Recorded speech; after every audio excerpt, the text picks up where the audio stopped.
quirky Japanese domestic market vehicles, well, it's really hard to beat this 1 year only 1991 Nissan Figaro. One of the first true retro cars to come out of the Nissan pipe factory for special projects. The Figaro was an instant sensation, and after just over 20,000 produced in that single year, it was gone. And now it is one of the most sought after Japanese classics. And how can you blame it? I mean, this thing is so cool. It's cute, it's capable, and it transcends gender, age, interests. Old hot rodding guys love this. Sports car people love this. Kids love it. It's the least anonymous vehicle you can appear in. But how is it like to drive? Well, let's find out.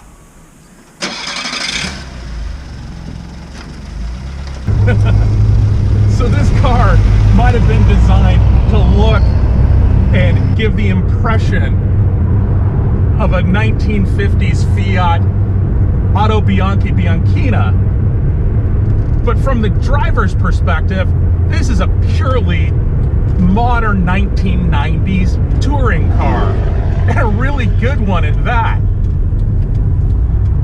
It's so comfortable and it's so smooth, and despite its cutesy appearance, the driving is just sublime.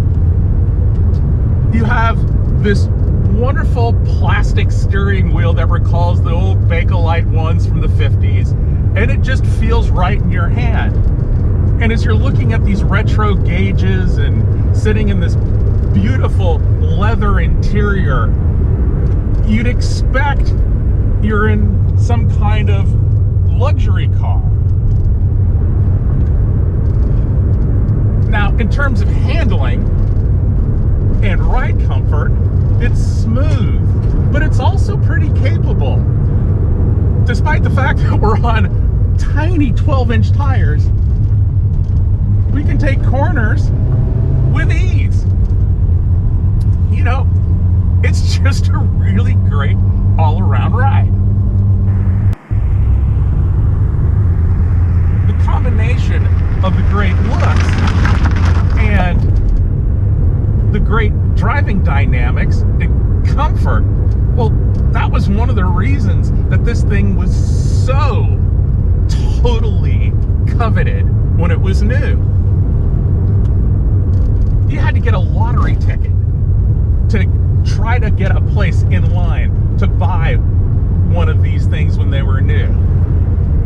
And despite only originally planning for 8,000 units, demand was so huge that Nissan upped production to just over 20,000 units before they pulled the plug to try to make it an instant classic.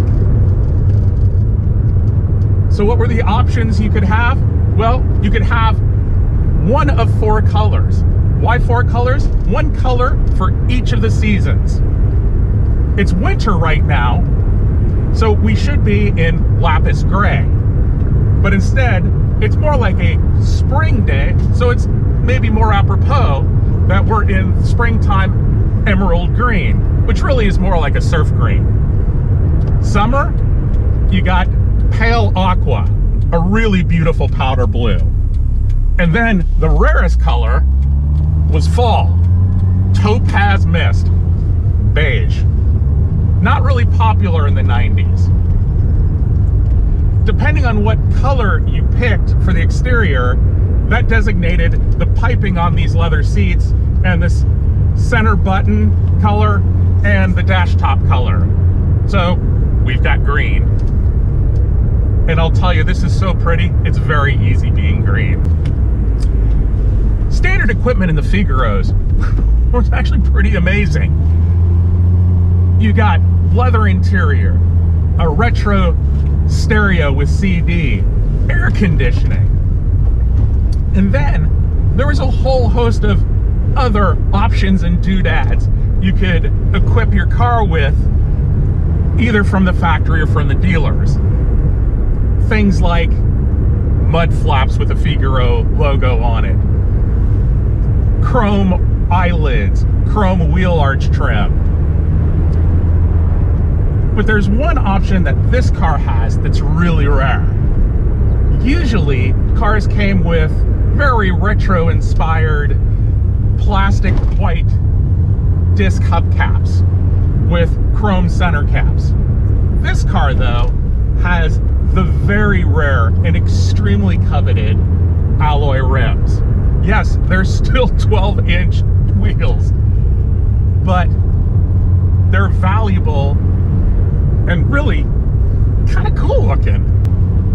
Instantly, when you look at a car that is, well, about 10 inches shorter than a Miata and looks like this, your first instinct is to say, well, it's got to be slow. Then you hear it's got a 1-liter 4-cylinder. And then you say, well, it's really got to be slow. But guess what? It's a multi-valve overhead cam turbocharged 1-liter 4. And guess what? This thing gets up and goes. It feels faster than it is, but you can drive this all the way up to, well, about 100 miles an hour. And matching that power are really good brakes.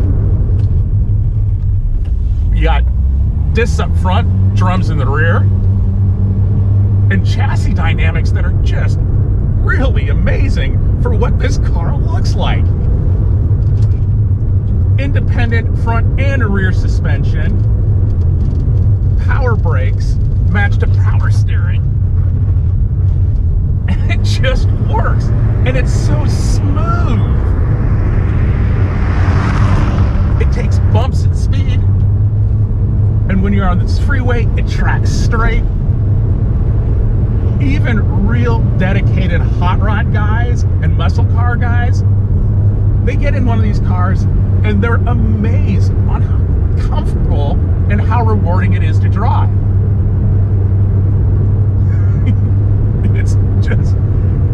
It just makes no sense that something that looks so cutesy drives so well. So what are the downsides of a Figaro? Well, it's actually pretty easy to count them on one hand. First of all, they're serious rusters. Of the 20,000 cars made, it's probably safe to say a good 15,000 of them have rusted to the state where you don't want to own them. Yes, there's fiberglass panels on it, but rear wheel arches, the top channels here, they rust like nobody's business. The leather interior, very prone to ripping, fading, scuffing, and it's almost impossible to find a good dye match that'll keep it looking and feeling like new. The paint on these cars was not particularly good either, especially the clear coat. So the clear coat tends to fade, peel, bubble. Oh, and then there's the chrome. It might as well be chrome over plastic because it's a little tiny layer and it peels really easy on lens covers and on the bumpers. All those parts are still available in Britain, where there is a huge cult following for these. But it still can be pricey to, you know, put everything to concours standards. But with this car, we're pretty lucky. It's in beautiful original condition, and it has under 25,000 original miles. So someone really took care of it. So it looks like a very well-kept 25-year-old car, and one of the nicest original Figaros we've seen. And if there's a single downside to the top, it's that you can't really put it up or down while you're driving.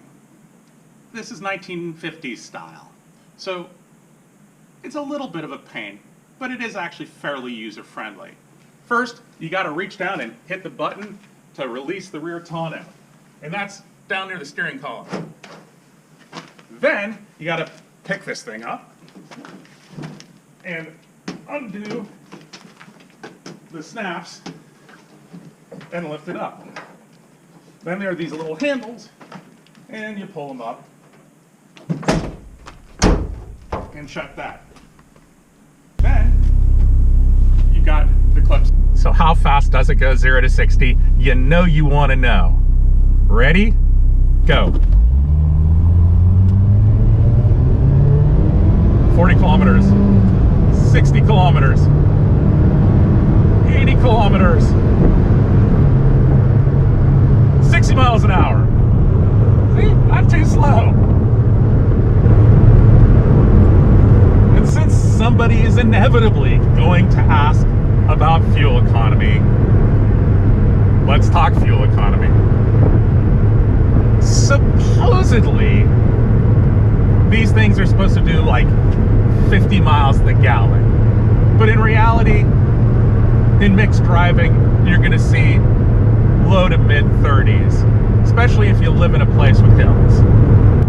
It's really funny to think about the Figaro when comparing it to a Miata of the same year. This car is actually about 10 inches shorter and 300 pounds lighter than a Miata. And oh yeah, it's a 2+2. You're supposed to be able to fit 2 people back there. But in reality, nah, it's just luggage. You know, maybe the biggest downside about owning a Nissan Figaro or just borrowing it and driving it around is that everything takes you longer. You want to just pop in and grab some gas? No way. At least 2 or 3 people are going to come over, ask you what it is. You want to just make a quick fly-in to the Cars and Coffee? Yeah, forget about it.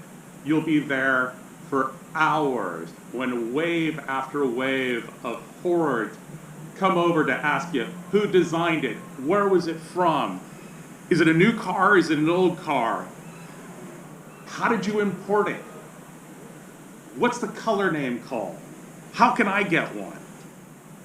Well, heck, even when I was filming this, I had to stop multiple times to explain what the car was, to get thumbs up, to get people telling me how much they loved it. You know, everybody loves this car.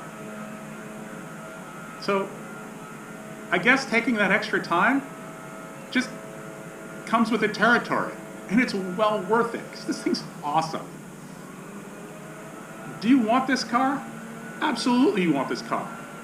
Do I want this car? Oh yeah. Maybe I won't let you have it. Oh yeah. I am some bearer from class winners. Figaro, Figaro. Okay, I won't do that again.